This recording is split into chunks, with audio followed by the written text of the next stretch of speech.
Hi Beats, it's EKG. Welcome to my YouTube channel. If you are new here, welcome. My name is Ebony and I hope you are doing very well, enjoying the beginning of April, the start of spring. It's a joyous time, and to harp on the joyous times, I'm going to be talking about all of my current favorite things. I have a few main categories. I'm going to be discussing my current favorite books, music, podcasts, and miscellaneous items. Without further ado, let's get into the video.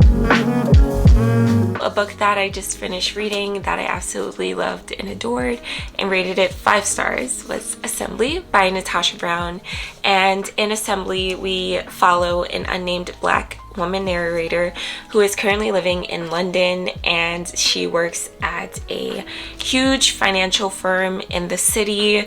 She is really figuring out her way and trying to climb the corporate ladder so that she could bring in wealth and access to power and other resources and things of that nature. But what I really enjoyed about the story was how disconnected and disassociated she was from fulfilling these dreams and aspirations of hers. This is also a critique on race, class, power, what it means to assimilate into a society that was never really built or favorable for you, as well as grappling and dealing with diagnosis of a terminal illness. And all of these things play a very interesting, kind of like a seesaw effect of what she's going through in her mind. She feels as though, since she is on paper successful, that she should feel happier, but she's actually extremely depressed. And she's having a hard time feeling seen by those around her and not as though she is a tool. And what I found very intriguing about this was the writing style. Natasha Brown's writing is phenomenal. I believe this is a debut novel from this author, and I cannot wait to see what else she does.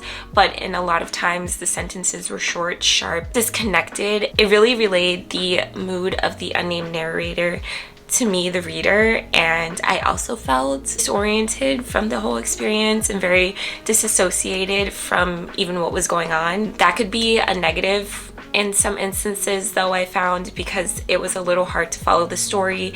The timeline's a little disjointed, but other than that, I thought that the messaging and the critiques being presented were spot on. I found this book extremely and scarily relatable. Another book that I read recently that I absolutely love and adored was The Poet X by Elizabeth Acevedo. I thought that storytelling was so good. It follows our main character, Xiomara, as she is coming of age living in New York City. She is a Dominican young girl growing up with extremely conservative parents, and we are presented with that struggle that she feels as a teenage girl trying to figure out her way in the world. And what I really enjoyed about this story is that I thought that it presented a very beautiful, complicated mother-daughter relationship, as well as some interesting sibling dynamics and even like father-daughter dynamics. Xiomara has a twin brother in the story, so it's interesting to see how she was treated as a young woman compared to how he was treated as a young man. But what was really great about this is that I consumed this book through reading the text alongside using the audiobook, and in the audiobook, Elizabeth Acevedo narrates the entire thing. It is written as poetry. The text is written as poetry, the story is written as poetry, but Elizabeth Acevedo's performance is out of this world. I absolutely demolished this book. I consumed it so fast. Like that tumultuous teenage coming of age story that just gives you all the feels and makes you wistful for that time. So I definitely recommend that you check it out, especially for all of the young aspiring poets or writers who may be watching my videos. And next, I would like to talk about what I'm currently reading, because I can tell that I'm also really gonna love it. And that is The Lost Daughter by Elena Ferrante. I mentioned that I hauled this book recently, and I began reading it, and I'm just gonna say that Elena Ferrante's writing is a favorite of mine.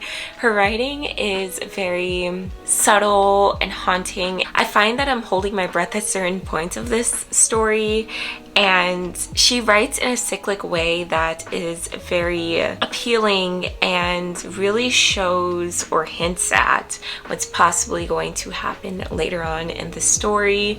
I'm just thinking of one moment when our main character walks into her apartment that she's renting for a few weeks in the summer for summer vacation, and she sees this beautiful arrangement of fruits, but underneath it she finds like rotten grapes and bananas and things of that nature. So I think that hints at what's gonna happen in the story. But basically, The Lost Daughter follows a woman who is recently like untied from her family. She's untethered from her family. Her daughters recently moved away to Canada to be with their dad, and now she is living on her own, and she is reveling in the fact that her identity is not tied specifically to her daughters and their needs, and that she can basically do whatever she wants. So she decides to take a vacation and basically to read and prepare for her upcoming courses as an English teacher. But she meets this family, and she is observing a young mother and her daughter. So I just find that this will really start to unravel in a very interesting way. I can easily tell how this is about motherhood, obviously. Elena Ferrante's writing is just probably one of my favorite things now.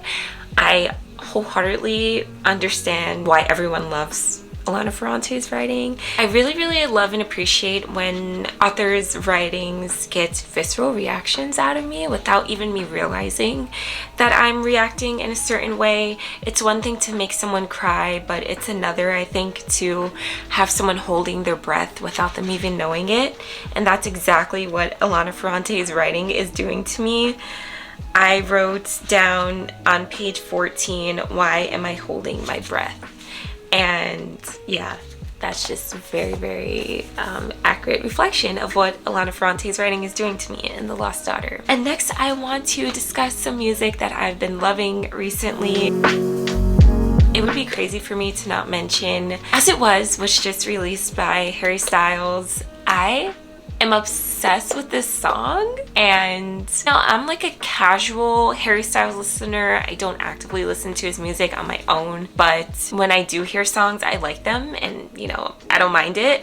But this one I'm actively playing on repeat. It's so good, and the feeling that I just get from it is just like good summer energy. I would just love to be driving in a convertible when the song is playing, and like my hands being up and everything. That's the vision that I'm getting, and that's what I'm trying to capture a lot in my music as well. And that's what I've been noticing I've been gravitating more towards in my music favorites. I want to discuss a group that I've really been loving recently, and that is Men I Trust.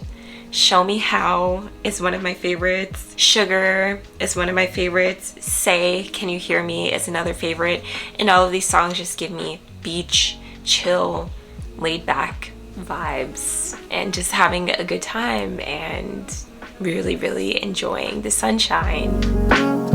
Up next, I would like to discuss a podcast that I've really been liking, and that is Pillow Talk by Alia and Yoni.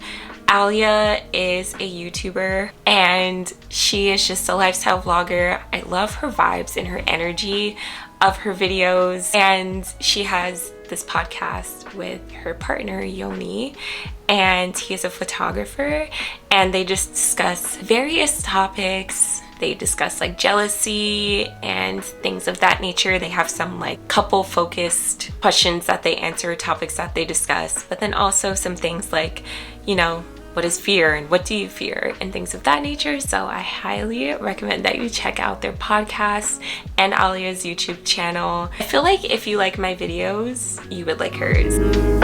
And yeah, I just thought that I would share some things that I've been loving recently in my space. I recently got a Monet print, which I've been loving, some new clothes, just my book stacks, you know, just really appreciating the small things in my space that I absolutely love and adore. I've also been using a gua sha tool on my face, which has been life-changing, just in terms of me pampering myself, getting the blood flowing and the sinuses flowing. And also it just feels so good to sit there and go over the main areas and just massage your face and basically take those extra few minutes to pamper yourself and treat yourself. Another thing that I have been loving are really funky lamps. I don't know.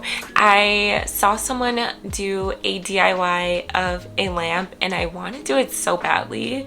I'm not like officially an interior design enthusiast or anything like that. I just really love beautiful things in spaces, and I just love what having certain design elements can do to a space. I've really been into these lamps. I find that they are good ways to add color or something interesting in focal point to your room. So that concludes today's video. Thank you so much for watching. If you would like, you can follow me on my socials. Everything will be linked down below, and I so look forward to seeing you in the next video. Bye.